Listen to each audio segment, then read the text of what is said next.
going to do Roubo's folding book stand, or at least my very, very crappy version of it. If you look here, it's basically made out of one single board, sawed out. I made it to hold my phone as I watch podcasts, listen to podcasts, read books on my phone. Worked out pretty good, but I wound up getting a case for it that does a much better job. So I'll probably be using this in the shop to hold notes and such. So let's get into making this. Today I want to try Roubo's folding book stand. Now, this is featured in Popular Woodworking's February 2011 issue, and also done in a podcast for Pop Woodworking. Christopher Shorts demonstrates how to do it. Go check those out. I'll put those in the show notes. I'll put them in the show notes. I don't know what a show mode is, but apparently it surrounds this shop. Roubo's book stand was meant to do exactly that, hold a book. I don't have too many books, and the books I do read, I read on this, my phone. I watch podcasts, I read books right from here. So what I really want is a folding book stand that will hold up my phone. I'm going to use this piece. I was looking at it, there's a big chip on the back, so I'm going to cut that off anyway. And there's not much figure down here at the bottom, so I'm probably going to lop that off. And that'll make it a little big, right? But not too bad. If I ever get a tablet, I could probably still use it with the tablet. And I will go around this whole thing.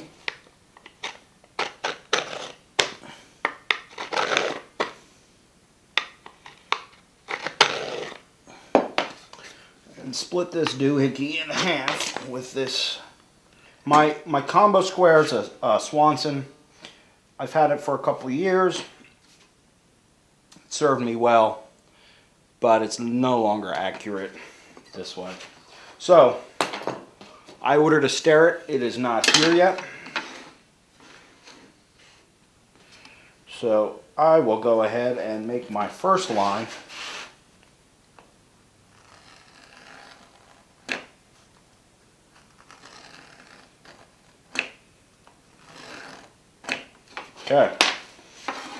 Okay, so I'm basically making an X that intersects with the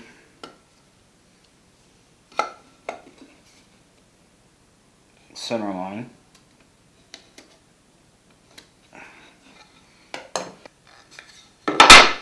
So I transferred the lines up to the top.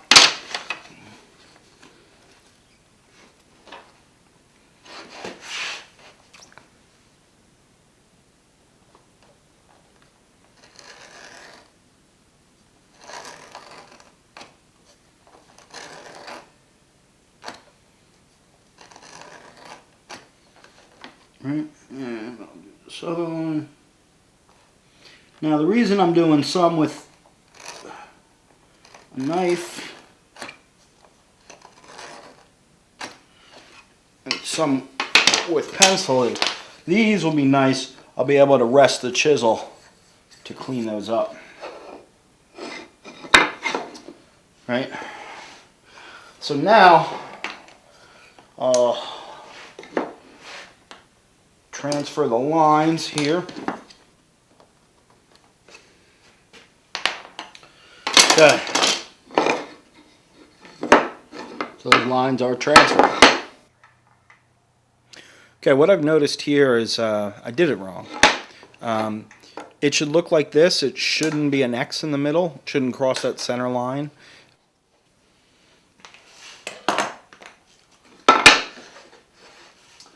Okay.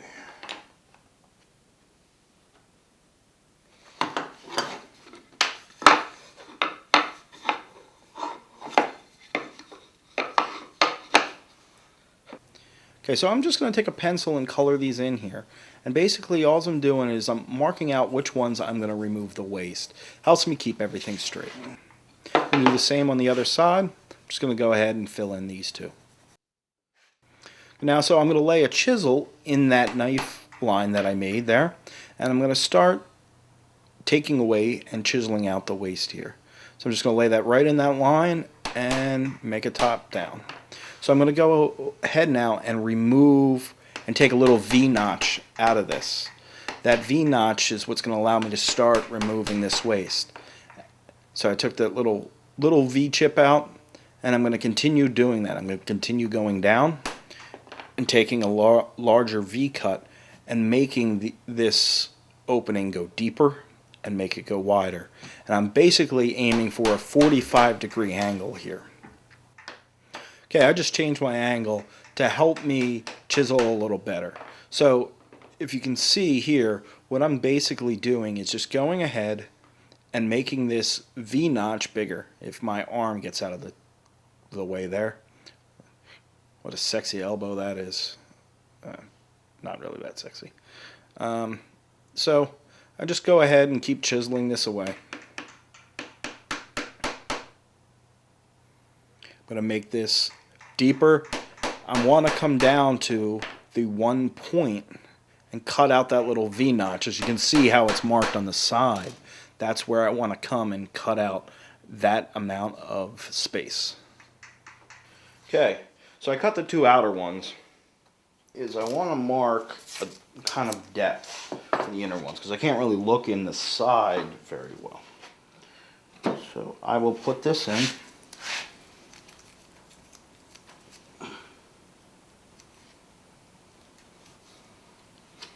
And kind of mark the depth, just as a kind of a depth mark. Okay, I cut all four.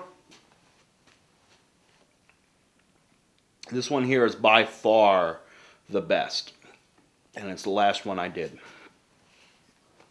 This is a very good exercise on chisel work, and it's a fun project to do. If you mess it up, you throw the board out. It's not that big of a deal. But I cut this one side. I'll go ahead and I'll flip it over and I'll do the exact same thing to the other side. But I'm really pleased with my last one.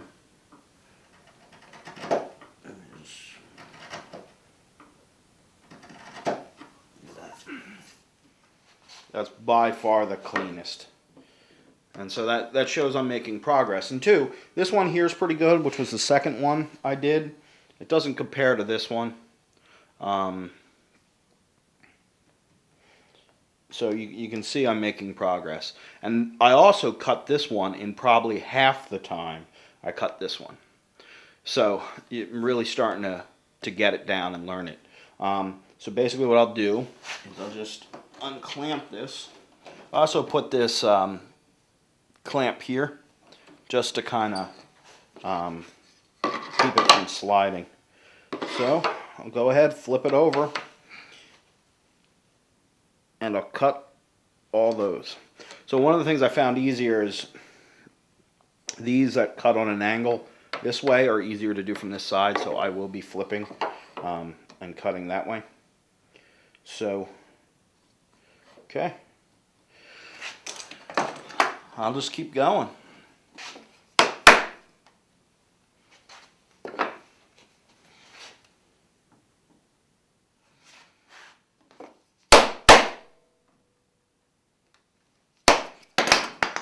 I hit myself in the face. Not with the chisel, but with the hammer. So it's okay. Okay, so I'm going to try to go ahead and finish this side up as long as I don't continue to hit myself in the face. It can only be an improvement, though. But I'm going to go ahead, finish this side, and it's the same as the other side. There's really no difference here. And now we have this separated, right? I need to go ahead and put it in my vise and drill some holes. Because what I need to do is I need to separate these kind of joints here as part of the hinge before I go ahead and cut it down. So I need to go ahead and separate those. So what I have is, I know it's hard to see, but it's just a scroll saw blade, a fine one, and my drill. And what I'm going to do is I'm going to go in and drill a pilot hole.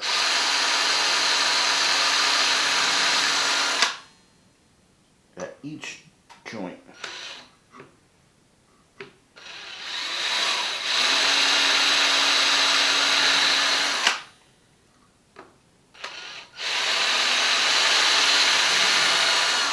Okay, so I have basically pilot holes drilled. Now, I screwed up these holes. I don't know. The holes came through, not where they needed to be. I'm gonna go ahead and try again. Okay, I went here and I drilled this with my hand drill. I probably should have used the drill press. Not really sure why I didn't. I think I did it by hand because that's how it was done in the popular woodworking video. Next time I'll probably try the drill press. What I'll do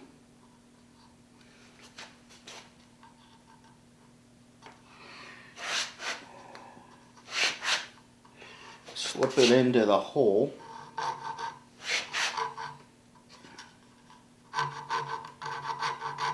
Just going to go ahead and saw all the way down. It'd be much better if I was doing pine or something, but the reason I'm not using a Copen saw here is because I don't really have one that won't take blades that don't have pins. So I'm kind of using this blade right here just to by hand.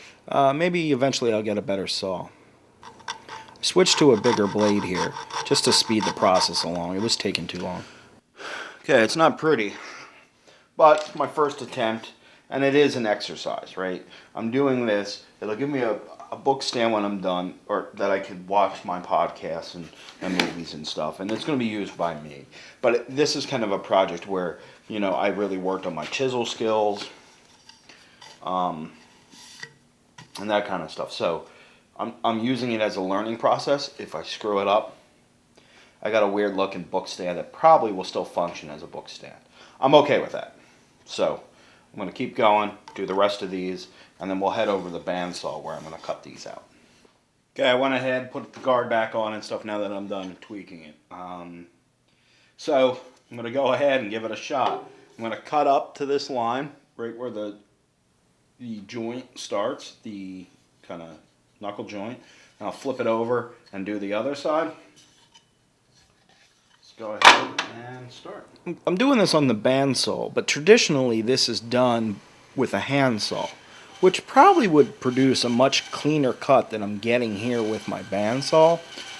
This was also hard to clean up because of the nature of the book stand. This is kind of in the inside of the X and it's hard to get into.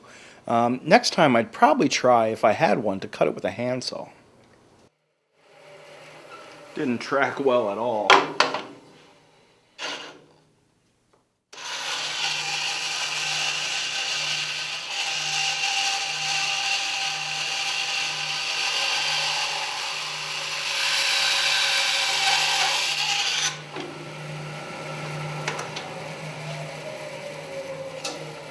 I think what happened was I just started forcing it too much and it started to wander.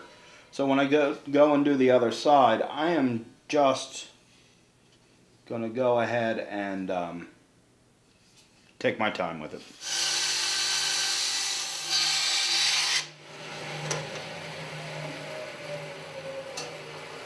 Okay, so there's the cut. Now, there's a couple spots I see it connected. Okay, I cleaned out some of the joints a little. And there we go. Roubo's folding book stand. My crappy version of it. I learned a lot, and that's the important thing. I really started to get better with my chisel work towards the end of this. So exercises like this I think are really good. I will go ahead and probably do a couple things. I'm going to cut off here to hold my podcast, sand it up, or to hold my phone, you know, sand it up, clean it up a little. And I think it will really make a nice little addition when I'm upstairs watching. I'll maybe round this over and clean this up. So it's a good little project. I recommend you go to Popular Woodworking and look at Christopher Schwartz's video on that. It's fun, and it's neat. It's a puzzler too. How did you do it? But till next time, I'm the Internet Woodworker, and my name's Sean. Please subscribe to me in iTunes or catch me on Lumberjacks. Check out my website. Leave a comment in iTunes. I'd appreciate it. Any questions about this or any of my other podcasts, please send me an email. Till next time. Okay, so I'll stop picking my notes. I gotta stop eating glue.